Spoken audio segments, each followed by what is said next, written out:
We all know what a brand is. Here's the textbook definition. A brand is any name, term, sign, symbol, or design intended to differentiate the goods or services from one seller with those of another.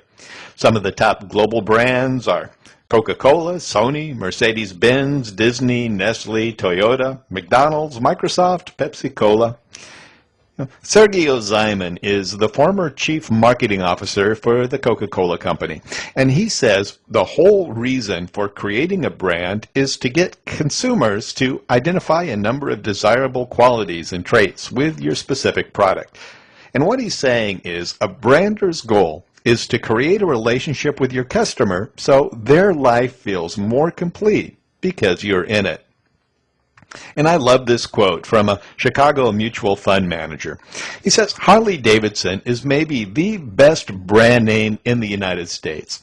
Now, Coca-Cola is a pretty good brand name, but people don't tattoo it on their bodies. And how many brands get permanently etched on people's skin? Well, here's a good example of how brand value can be measured. It's the premium people are willing to pay to be associated with a specific brand's products. For example, a Mickey Mouse ball will cost you $3.95, whereas a Jack in the Box ball will only cost you 99 cents, and they're often thrown in free as special promotions. Well, we pay more for the Mickey Mouse ball, not because it costs more to make or has a higher intrinsic value, but because we are willing to pay extra to be associated with a brand we love more than another. And just one final term to consider. Now, I have a background in television news, and we always talked about audience share back when there were just three big contenders among the national networks, ABC, CBS, and NBC.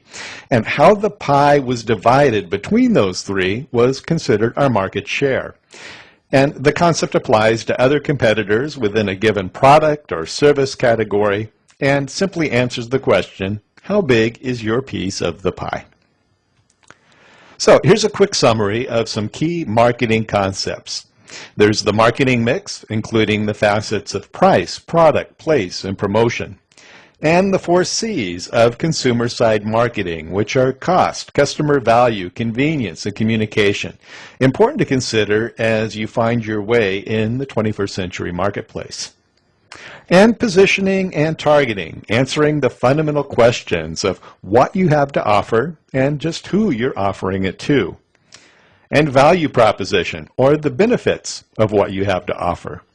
And product dimensions, or the different aspects of your product or service.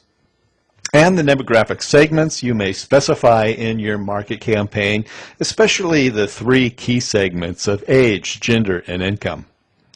And brand value, or how affectionate people might feel towards your product or your service. And market share, or simply how big is your piece of the pie. And there you go. It's hardly a comprehensive list or analysis of the terms and concepts, but it's a good launching point as you move ahead in your studies of marketing.